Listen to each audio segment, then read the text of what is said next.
People think purpose is something they create. Like, I'm going to create this business. It's going to be my purpose. Or I'm going to create this thing that I'm going to be lit up by, and that's my purpose. But every single person that I've found that I've worked with so far, their purpose is actually layered from the challenges they've been through. So they say, from your pain comes your purpose. From the pit comes the power. This is Inspired Founders, a podcast that helps you find your true north in business and beyond. I'm Priscilla Skippington, a soul-led entrepreneur passionate about sharing the wisdom of world-leading business minds who have walked the path before us. From their toughest challenges to their greatest triumphs, we explore the stories that have shaped their journey and defined their future. Together, we discover the resilience and redemption it truly takes to achieve success, make a lasting impact on the world, and live a life that is truly fulfilling.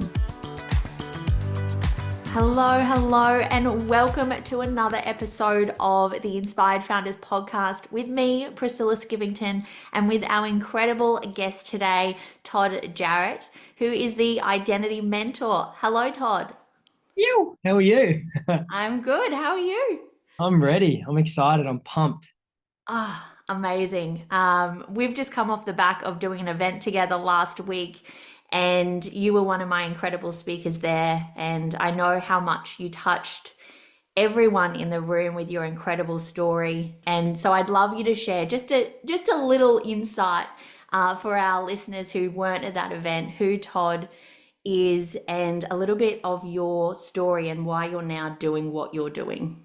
So who Todd is now, he's a simple country kid. He's a nerd, and he loves having fun and seeing people happy and fulfilled. That's me as an essence. That's me when I'm in my flow. That's me when I'm being me.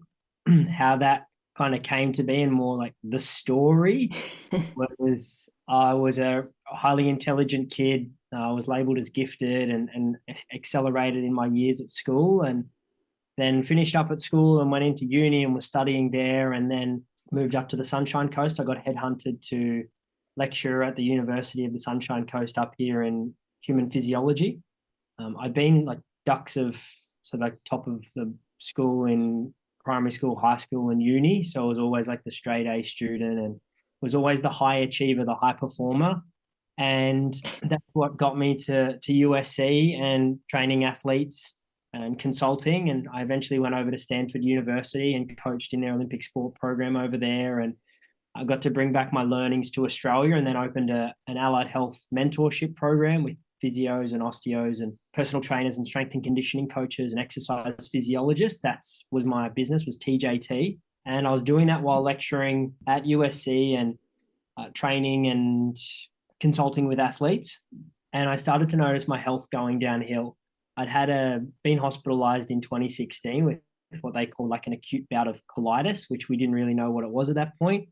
They put me on some immune suppressant drugs and steroids and sent me on my way, and for 2 months, and then, went back to normal. And then late 2018, while lecturing at uni, I was starting to have some issues popping up again. And just to the point where I was struggling to, some of my lectures I was late for, or tutorials I'd be late for, and because I was in the bathroom, or same thing with my clients at the gym and needing to postpone sessions, which wasn't like me.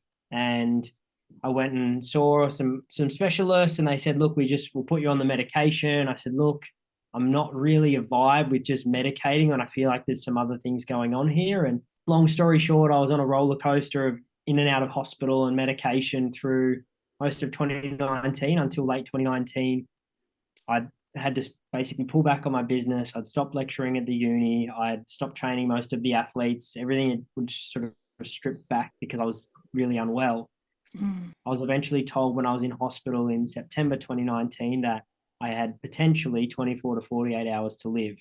And I was 24 at the time, and that for me was my awakening moment, that profound experience in life where we get a reality check, where we get a real moment of questioning what's our life's purpose been about. Have we lived in alignment with when we get to our deathbed, that people have at their 80 to 100 years old? Have I lived a life that I don't regret? And it was I felt a lot of regret and a lot of emptiness. And so there kind of came that, there's some real things to work with. And it wasn't like, oh, yep, here's the answers. You're like, you've got a lot of stuff to de-layer now. And then so began more of the inner work, spiritual journey. Before that, I was pure science, Mm. is that had been my background and all of the mind. And went through till March 2020. I was on a whole heap of heavy medication. It got quite intense, and by the end of it, I was on similar level medication to that of those with leukemia, and Oh, was a wow. yeah. When I go into the hospital, I haven't spoken about it too much, but I'd go into the hospitals and they need me to wear like a vest with the skull and crossbones because of the cytotoxic radiation was the word. Oh my So gosh. I Can I got to ask what were they treating at that point? Like, at yeah. that, yeah. So at that point in time, it was ulcerative colitis. Okay. So an autoimmune condition where the immune system attacks your intestine and specifically the large intestine. But for me, Mm. the reason I was on such heavy dose medication was because I'd been basically stage 3 pancreatitis, which is like the most severe form of that condition. Been a year where I'd been passing blood, yeah, for 5 to 10 times a day, every day, Yeah. constant, that kind of thing. So I was quite severe, and it basically continued that way. And it got to a point where in March 2020, they said that I was a non-responder to the medication. Although I'd been on that really heavy level medication, it wasn't curing, treating, Mm. fixing. And by this Mm. point, I'd been looking into Joe Dispenza's work and Bruce Lipton's work in understanding epigenetics. And obviously, with my background in science, I really got it from a scientific cellular energetic level. Mm. And without going too much into challenging the surgeons, which I did during my journey, it got to a point where when they told me I was a non-responder, I basically was like, well, I have either two choices. I keep in fear and going with the medication because that's what they've told me, or there's a trust. And that's where on the 29th of March in 2020, I made the decision. I was like, I'm not taking the medication anymore. If I'm supposed to live through this, I will. There'll be Wow. it was like a trust and a faith. I wasn't, like I said, I wasn't religious.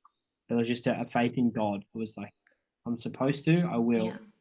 And the next 2 weeks went really south really quick. It wasn't like miraculous recovery. God has saved me. It wasn't Yeah, it wasn't that. that. It was it was fucking terrifying. I got a whole lot worse. My body was turning yellow. It was coming out in all Oh, weird. I don't know what it was like. My whole body was going out in red spots, and these were just external kind of signs that were popping up from deeply internal. And eventually we worked out my liver and my kidneys were shutting down because I hadn't been able to absorb food for so long, and I was constantly losing weight and I wasn't able to absorb nutrients and minerals. So I was basically mineral deficient. I was in yeah. hypernatremia was, I think, the word, the term. And that was a really scary time for my parents because they couldn't do anything. And I'd said to mum, I'll either live or I'll die in my bed at home. I was so much fear in me. I was like, I'm not going back to the hospital. Mm. How I'd felt from there. And That would have been so hard for your mum. yeah. And Yeah. I know she'll listen to this, and I know she'll hear me say this, and she'll be like, "You did," but I know there's things to process, Mm. things to process for me in Mm. that at times of the level of trauma that it was. That a lot of the time I've like spoken about with such positivity. It's like little things come up at times, and the shortened version of that was those 2 weeks. It got really severe, and there was a particular night at the end of that 2 weeks where I was laying in bed and I just prayed. I didn't know who. I was just praying Mm. to God, to the God that we all have, or whatever this may be. Yeah. If I'm supposed to make it through this, please give me a sign. And the next day, Mitchell Vickridge, who does a lot of work in this healing space, actually sent me a message. He responded to one of my previous messages and said, "Hey, it's time for us to talk." And I was like, okay. And that was my sign. And we got on a call. And at this point in time, like I couldn't brush my teeth. I couldn't have a shower. I couldn't shower myself. I couldn't walk to the toilet. I couldn't feed myself for the most part. I was incapacitated. And Mitch got on a call and saw what state I was on. He's like, okay, like we're going to start this very gently, but it was all about rebuilding the body from the inside, not the gut, but first of all, my liver and my kidneys, because without them functioning, nothing we could do would help my gut. Mm. Therein lies the start of my deep journey, because Mitch took me through the conscious connected like holotropic style breath work. He took me into Mm. plant medicine. He took me into somatic work. He took me into parts work. He took me into what you would call more of the inner emotional work back in 2020. And I'd done a lot of mindset, personal development for years and years prior, but never at this deep emotional felt level. Mm. And was very emotionally disconnected. And that was where that real journey began. And it was through that I was in the care of my family for 8 months. Through that time, I was actually got moved back down to Victoria rather than being in Queensland. And it was through that time that I uncovered the power of identity and created the identity system. And that's been the journey and the mission since. I've been really blessed to have launched Cool to Be Conscious, which a lot of people know as a breathwork movement in Australia on the sunny coast, and then was the manager for that around Australia and New Zealand, launching communities. And Dr. Espen was his coach and performance manager, speaking on stage with him around the country, and launched a movement called the Ripple Effect, and now get to facilitate and present at different events and retreats and trainings. But really my work has been around identity and purpose, people connecting with their purpose, solidifying that with identity. And at a real core level now, the truth within me that I know I need to acknowledge is enabling people to connect in with their felt sense, their heart, and know that place. Because when they're there, there's an aspect of truth that they feel that seems to cut through people's egos and minds, and it's a very special thing. And that's a big the mission now. Yeah, wow. Thank you so much for sharing that. And I feel like I just saw an even deeper level to that story than I've heard before, heard you talk about before. So that was really special. And for all of our listeners as well. I think going off that, the identity part, I'd love to, because obviously that's what you now focus on and that's the core of your work. How did you kind of piece that together? How did you go, oh, what I'm working with here is identity? Or was that kind of given to you as like, we're working on your identity? Or did you come up with that idea of like, oh, this is actually what I'm working on? Yeah. So the way that it came to be was, again, that was one of those guidance, God-given gifts. I believe for the last 4 years, I went through what I went through with my health journey, from being the university lecturer and the scientific guy and the mentor in physiology and the human body and training, to having it all stripped away from me and going through what I did with my health. There was like the whole reason that that's happened in my perspective is for me to have come to the depth of passion that I have for identity. And the way it came to be was when I was working with Mitch, there was this aspect of identifying with the label of ulcerative colitis. And he's like, as long as you identify with the label, it will continue to be a part of you, your identity, and that will rule your life. And I really got that. So we're working on letting go of the label and not I don't have that. I have what I've switched it to is I have damaged cells in my gut, and I'm working on healing those. Yeah. Okay, letting go of an identified label was the first thing.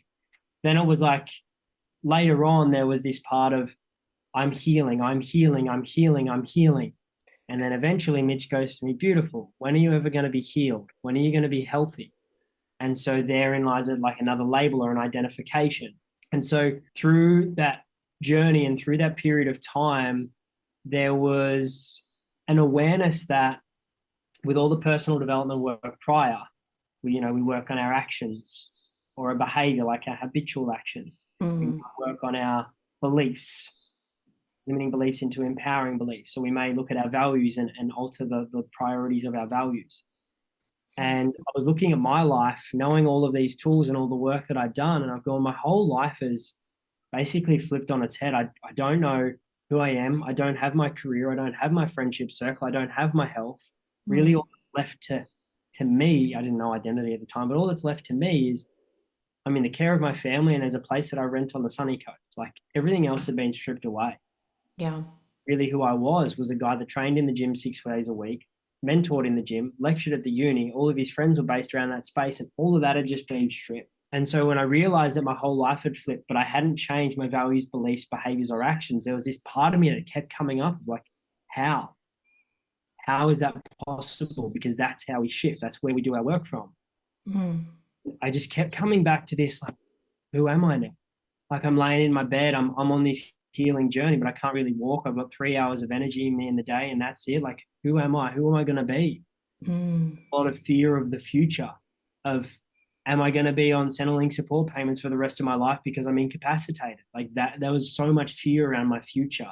Will I ever be able to work again? Will I be able to exercise again? And there was just this constant, who am I? What's my life going to involve? And as I kept that who am I kept coming up, just over a span of I'm going to say a couple of months, was just, it just kept kind of percolating and building until one day there was like a light bulb moment of, oh, there's a layer below all of those. And that's the only way my life can have flipped without the other things having changed, is because there's something underneath them. It's kind of like the root cause. If the root cause has been flipped, so everything else has been flipped. And when I had that realization, I had no intention of becoming the identity mentor or working with identity. It was literally just, okay, if I now know this and this has changed everything else, why would I go and work with the other layers if I know that identity is changing all of those? So what I set out to do was, okay, what do I know about identity, which at that period of time wasn't a whole lot. It was enough for me to start to just study the subject and just YouTube videos and audio books and whatever I could find to read and kind of gather more information on identity. And then I just started creating tools. And these tools, if I basically am like a skeleton of myself, and I'm rebuilding myself from the ground up with a blank canvas, which is kind of what I had. A blank canvas with a lot of fear, might I add. That I don't want to miss the mark again. I don't want to end up in 4 years' time back on my deathbed with the same contemplation of, I missed the mark again. I went after that external achievement from a place of lack again, or I compromised for this again. And so it was just a process of timing. If I'm going to have a second chance at life, how do I create a structure and a system where I can't miss the mark? Where from my life's vision through to my, next 5 years, to my next year, to my quarterly, monthly, weekly, daily, it's all set. And so that was my intention. So I went out and created my identity embodiment, which is one of the tools in the identity system. Then I created the identity objectives, which is like another tool. These are all tools in it. Then I got to the identity questions, which are now identity statements. Then from there, I went into the instruction manual and then into the identity journal. So it's just a set of tools that I just, through time, was like, okay, this is my life vision in alignment with who I wish to be. Then it was, okay, this is what the next 5 years would look like. Okay, now in alignment with this, who am I? Yeah. Then from there, how do I create that and cultivate that by living each day? And then journal is like the tool to glue it all together. And so I just went about creating that as my own tool and structure for myself, which at the time I wasn't called the identity system. It was just like a bunch of things I put together. Todd's book of rules. Literally just like, yeah, the step-by-step system to unfuck yourself. Yes, that's actually in your bio, which I love. Yeah, literally. Yeah. And so that was it. And that's the reality of it. I had no intention of sharing it with anyone. And then I actually had a guy come to me a couple months later. I was still quite unwell. I was still down in Victoria healing. And he just watched my journey through health and found it very inspiring. And he said to me what he wanted to work on. I said, look, I have this thing. At this point, I'd realized it was a system. I was like, I have this system that I've created, and I feel like that's what I need to bring to you. Because if I bring you these other things that I've done work on in the past, I'm doing you a disservice because I'm not working at the root cause. And this guy was an employee. And within 4 months of implementing the system, he'd launched multiple, I think it was 3, companies that all went to multi-million dollars in revenue in a couple of months. And that was for me, I was like, oh, that was a fluke. Wasn't that cool? And then as I kind of got to be with that, I was like, wow, no, I think I get this. And so I actually reached out to an athlete in America that I'd been following and known since I was younger at the world championship level. And he was about to retire from sport. He was injuries and things like that, wasn't performing. And I reached out and I kept seeing him come up in my meditations when I was at the Vipassana courses. He and his family I was like, one day I know I need to reach out to them one day. And I remember I sent his mum a message after I came out of a Vipassana once. I was like, there's going to be a time where I need to help Hunter. And I don't know when that is, but that'll come. And that happened. And got to work with him. And we went from basically being at a point where he wasn't qualifying for events and really struggling with injuries to second in his championship within the next few months in that next race year, second in the next national championship. And the following year he won. So he's now what we would classify as a world champion in his divisions. And he and his brother now are actually the two, basically the best in the world. They're like the name in the sport. And then some people found out from the inside, because it was all kind of like, what do you call, like NDAs, like non-disclosed. I wasn't talking about it. Yeah. They found out through knowing me that what we were doing. And so a couple of people just quietly, word of mouth, were like, whoa, can you work over here? And we had a guy that was a paraplegic. He'd been a paraplegic for T11, T12 spinal paraplegic for 5 years, no change in his body at all. And he came to me to do physical training. He wanted, because of my background in S&C. And I said, look, I could, but knowing what I know about energy and breath work and identity now, man, same thing. I'd be doing you a disservice if I didn't work on these other things. And his left VMO, the little muscle around his knee and his like the left quad, little muscle, that was the one muscle in his lower body that was still working after 5 years. Like it was enough to straighten his knee, but that was it. Right. And when we started, I took him through and gave him the understanding of energy. And we're going to work at an energetic level rather than a cellular level or a neural level. Let's go energetic. And we worked on identity. And within I think it was about a 3-month period, and it was actually shorter than that with the breath, we were working on identity, linking that in with deep breath work and getting him to feel the energy in his body and in his lower limbs. And during one of the breath works, I was getting him to just, again, forget about the cells. All I want you to do is notice and feel the energy in your feet. And I remember telling him specifically, feel the energy in your left foot. And I'm saying this and I'm watching his body, and then all of a sudden his toes start to wiggle and his ankle starts to move. And this is the first time I've seen this. I'm shit. Like, I had theories and hypotheses. Yes. Like, fucking it's working. And so there was that, oh wow. And so then as we kind of went through the journey, more and more muscles started to turn on his the left outside quad, then the left center quad, then his left hamstring, a little bit of his left calf, then his right TFL, then a part of his right quad, to the point where he can ride he was riding a push bike. And the challenge that we then went through was he wasn't able to continue the work. I know that's something that's kind of sat heavily for me, because I was like, my goal and my mission was for him to be walking again unaided, to ride push bikes, and he has the walker frame and things like that now. But it was seeing those experiences from business to sport performance to physical healing that I was like, wow, this works. And the same thing happened for me. I had no sense of smell for 25 years. I was born without a sense of smell, never had it, was told by the surgeons and the specialists I'd never have a sense of smell.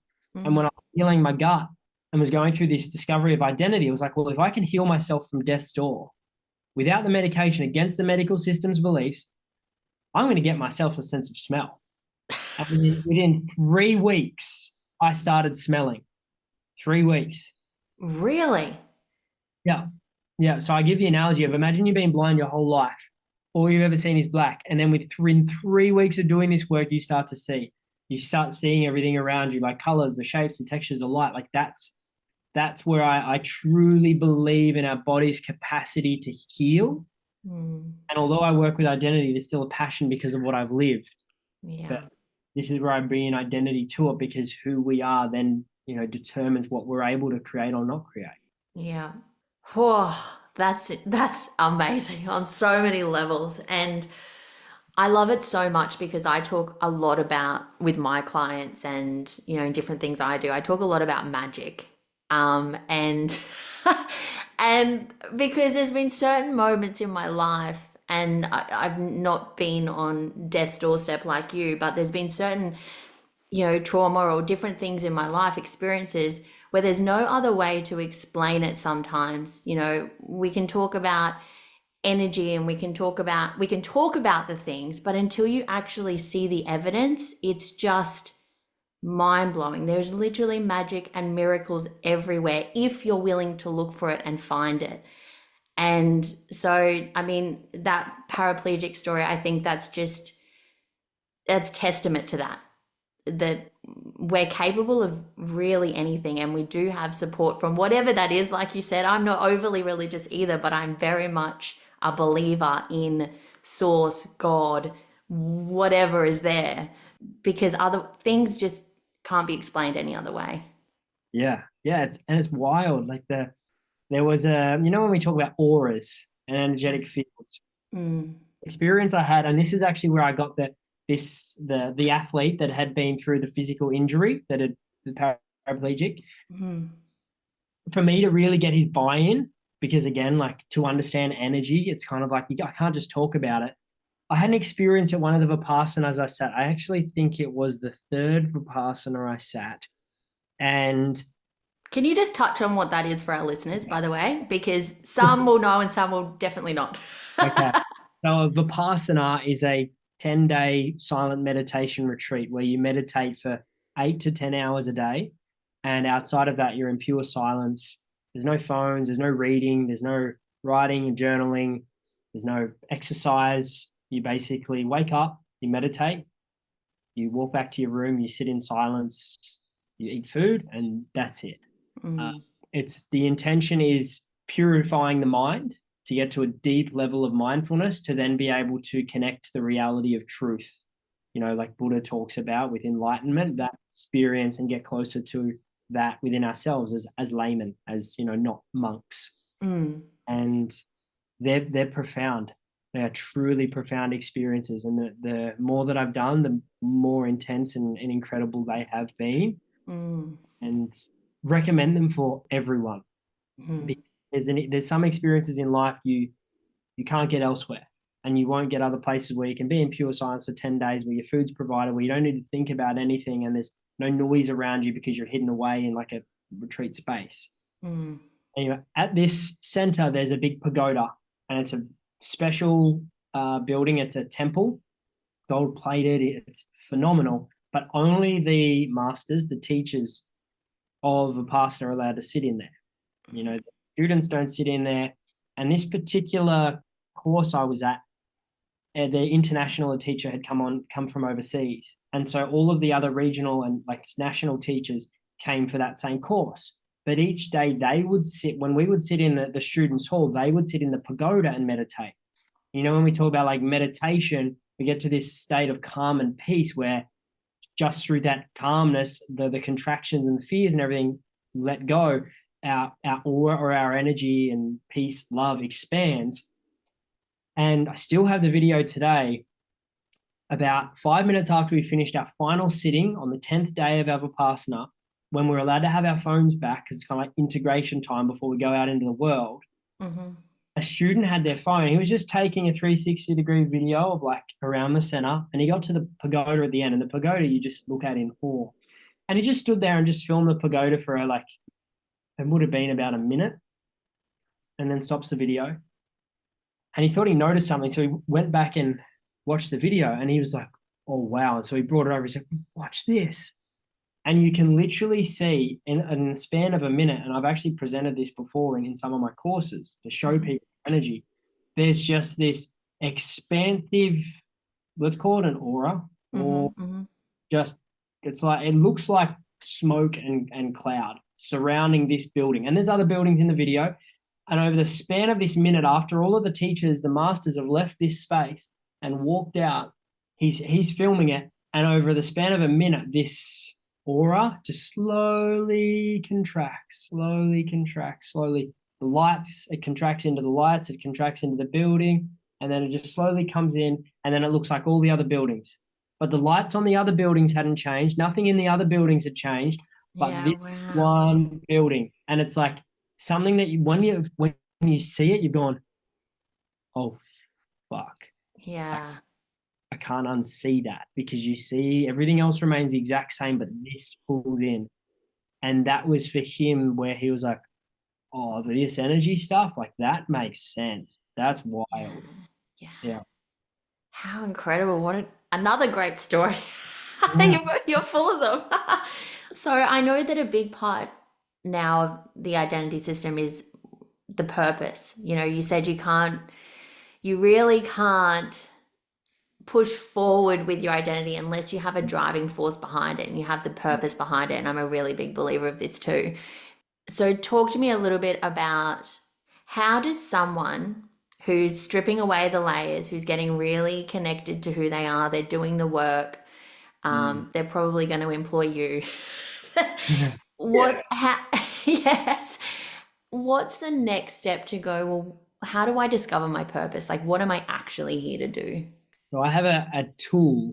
Again, I love tools. So I have a guy that I know. He's called the models guy. I'm like, I should be the tool guy. Like, You need like a tool belt in your next yeah, photo shoot. Here's one. Here's one. Everyone gets a tool. So I have a tool called the Purpose Protocol. Okay. Literally a question structure. It's between 7 to 14 questions, depending on the person. And every single person I've taken through that protocol thus far, if they have absolutely zero idea of what they want to do with their life, come out the other end and I fucking know what my purpose is now. I love that. It's incredible. And the process itself, to kind of give that in a nutshell, is being able to connect to a deeper felt sense with ourselves first is the first step.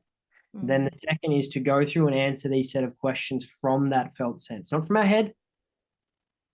And that's where it's a tool that it's like it needs to be used in the right way, because you can do the process but not have it done in that's like the art and the science. You can have the science without the art and you miss the mark. So it's the art of it, of being able to bring it in an energetic way where you actually connect in with a deeper part of yourself, to then kind of come back to a simple form for people like wanting to understand purpose or get it a little bit more. People think purpose is something they create. Like, I'm going to create this business. It's going to be my purpose, or I'm going to create this thing that I'm going to be lit up by, and that's my purpose. Our purpose is instilled within us. Our purpose is, whether I want to call it your soul's purpose, and it's already preset and we just need to pull back the layers to connect with it. But every single person that I've found that I've worked with so far, their purpose is actually layered from the challenges they've been through. So they say, from your pain comes your purpose. From the pit comes the power. And so what we look at is, okay, what is the pain that you've been through? What is the challenge that you've been through you don't want anyone else to have to go through? What is the pit and a period in your life where you look back and you wish you could have had guidance, support, or mentorship in that time that you would love to give now? And what starts to happen is, and this is the thing, the reason that a sense of purpose, when people hear purpose, they think of drive, they think fulfillment, they think that spark. That's because there's a deep emotional connection to it. That why, and that's because it's lived and felt, like I spoke about before with healing. That's a real part of my passion because I've lived it, felt it, and seen it. And so others looking to uncover their purpose, you look at a couple of really simple questions to begin. Number one is, what pains or challenges have I been through most deeply? What pains or challenges have I been through most deeply? And you could look at, say, 3 things, right? Okay, what are the 3 main things that have been most challenging in my life? And it might be, I feel like I've never been enough. Or maybe I went through this traumatic health experience. Or it may be that I went through domestic violence and abuse. It may be that our family was broke. And what you'll typically find is that the purpose is like, I don't want anyone to have to go through that. So that's, I want to educate people on finance. I want to help people that have been through domestic violence and abuse. I want to educate or inform or create women's circles. For those that have been through the feeling of not being enough, I want to create self-empowerment and that sense of, self-connection. Yeah. Those become a deeply passionate purpose. And what we then also find and know is that your purpose is not about what you do. It's why you do it. And I'm going to repeat that. It's not about what you do. It's about why you do it. Now, to make this really clear, because people are like, well, no, it's not. Because my purpose then, if it's like, if I want to help people make money, I'm going to be a business coach or a money coach, whatever it may be. Yeah. Just bear with me for a moment. Or let's say it's like you want to see people happy and fulfilled. Let's use those because they're 2 very different things. So if we use the happy and fulfilled part for a moment, because that's an easy projection of mine, that's the core mission for me, is is if I want to see people happy and fulfilled, that's my why. I want to see people love their fucking life, like enjoy their life. And let's say, for example, I know that that's my why, and I work at a coffee shop. And every morning when I go to work, I'm going to make these coffees with the most love and the coolest designs on top. So when someone picks up that coffee and they look at it, they're like, oh my God, this is the coolest coffee I've ever seen. And in that moment, they have happiness and they have joy. And they look at me and they're like, this guy loves what he does. And that sparks them. Or it could be that I'm a chippy, I'm a carpenter, I'm a builder. And my thing is like, I'm going to make the final touches of this home so beautiful, so that like the finishing touches, the trimming, so beautiful, something different about this, that when this person sees it, they're going to be so lit up, and that this is the best decision they ever made for their dream home. Or let's say that then it's, the people that work in our space around fulfillment. It's like, I'm going to give everything I can to this person so that they have a breakthrough around a challenge they've never had before, so that they know they can break through anything in their life. And they come out of that session with this sense of, oh my gosh, I can live this life. All three things are completely different. And most people go, oh, working at a coffee shop as a barista, that's not someone's purpose. That's a job, not a career. Like, we have such a quick society. I just love the accents and the facials. Oh, yeah. You got to go and watch it on YouTube for this. Then and then we got the chippy, and there'll be people in our space that'll go, oh, you're like the carpenter, they just haven't uncovered their purpose. But what if happiness and fulfillment was a thing, and that's what they were channeling through? Yeah. Is the vehicle. Why is the energy? It's, think of the car. The car is carrying the people. The people that get out at the other end is what people care about, not how they get there, what they get on the other side. And so that's been a big learning for me, because for let's call it 3.5 years, I was just wanting to jam identity down everyone's throats because I knew how powerful it was. I was like, the world needs to know. You gotta know. Stop with the values and beliefs and behaviors and actions. Come to the identity side. Come to this side. And then it was, the awareness of identity could be the best thing in the world, but if people don't know about it, or people don't know how it's actually going to get them from where they are to where they want to be, shit. They just want the fix. Yeah. In me learning to be like, calm down, Turbo. How do I actually communicate that this is the bridge? Like, we've got someone's at point A. I call it Hell Island. I learned this from a mentor of mine. Hell Island over here. They're in Hell Island right now. They want to be on Paradise Island. And these other people work in these other ways. Like, they've got bridges, but their bridges is like, 1.5 Ks long, where you got to go from this bridge, and then you got to take another, like it's like a connecting flight, and another bridge, and all these other bridges around. I'm like, hey, I've got the shortest bridge if you want to take it. That's my sort of view with identity, the most effective or efficient way to transition across. Yeah. And that is the learning of, okay, how to communicate that in the same way. Like, really, my why is happiness and fulfillment. Identity is just the vehicle and the vessel. And it's actually a process for me at the moment to let go of identity system, to let go of the identity mentor. Because if something else is greater than that comes in, I need to be open to receiving it. And that felt big. Felt big. Yeah. Wow. Because in essence, even that in itself is a label, isn't it? It certainly is. And it's when it's kind of in the business space, I've noticed this. It's like, we need to choose our thing and be, that's it. Like this I've been dealing with that a lot lately. Yeah. Yes. I can imagine, it's like, I look at people that do that choose one brand and just go with it, and they just stay with it. I'm like, but we're evolving, people. There's levels to it at times. I'm like, am I doing it wrong? Because I feel like I need to open for the next thing. But then maybe I'm just not disciplined enough. I need to stick it out. It's been a real to and fro of like the right and the wrong judgment of myself, and being able to, it's like, okay. And I was only talking to my mum about this the other day. Thanks for her wisdom. And There's something deeper coming. Like there's something more. And she's like, well, you don't need to throw the baby out with the bathwater. I think they're going to get something deeper inside. And because I'm the baby out with the bathwater kind of go, what's the next thing that's better? Go and start that. And it's like, oh, you just took 4 years like building all of this, and you're just going to chuck it away as it starts to get momentum. I'm like, don't do that, Todd. Yeah. So yeah, and this is the thing. I know that a part of the mission is for identity to become globally known and for it to be used as a tool more. For ideally identity system to be, the place people go to for identity work. But I also need to be willing to let go of my involvement in that in case it's not the thing, because otherwise I'll keep attached to it and it'll rip me apart. And it's not, and that's kind of what happened with the exercise physiology mentoring stuff back in the day. So it's like I wasn't willing to let that go, even though I had something else that was pulling me.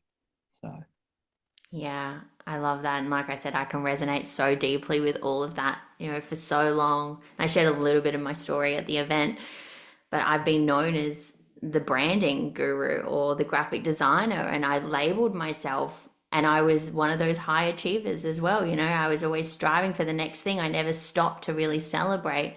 I'd built, 8, 10 businesses over 8 years because I was good at building brands, and I was proud of what I could do and what I could create.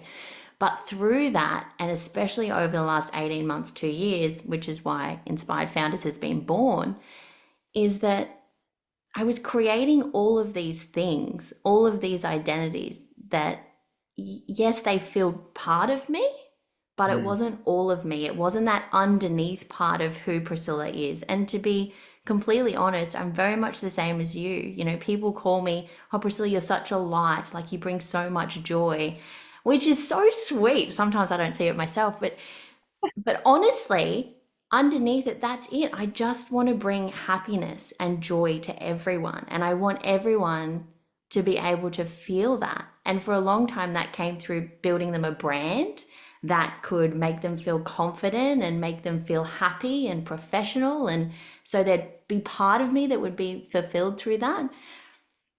But now, like you with the identity system, it's like, I never want to tie myself to something ever again, because what Priscilla is here to give and share is endless, and it's evolving, and it comes from such a deep place that I think it shouldn't be labeled.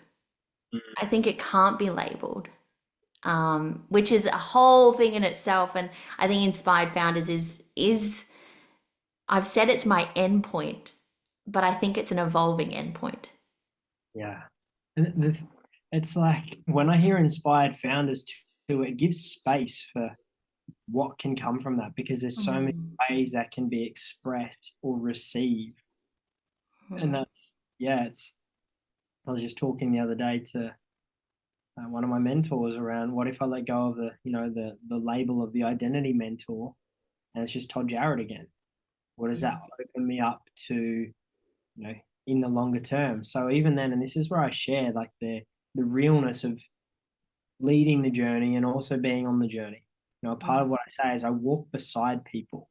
When we're doing work, we're walking side by side, because I'm still learning every single day, as we all are. And I feel like there's something that I always wish to own, at least in my authenticity, is that I want to be the person that's on a podcast or at an event and speaks about my challenges and flaws, because it's that I know what it's like being in the audience or having a mentor when you look at them and you go, they could never do anything wrong. They are perfect.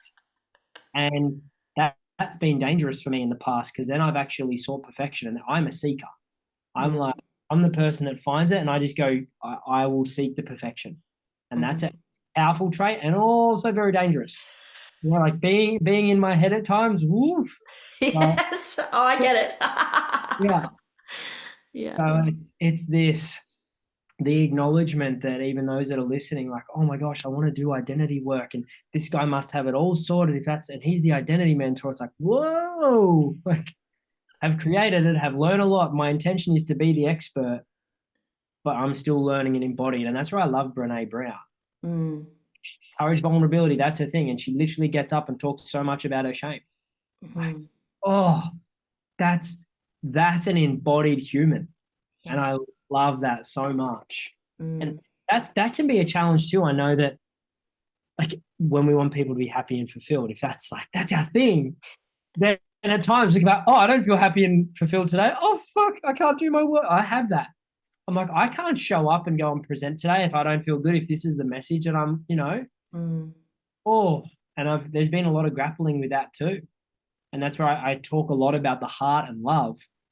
And I talked a lot about it last year, and there were some really big challenges. And I've gone, can I still talk about something I'm deeply passionate about when I'm not necessarily owning it, living it, feeling it in that moment myself? It's my intention, but I'm not there. Mm. So there's like the learning to accept the parts that I've just pushed aside before and not wanted.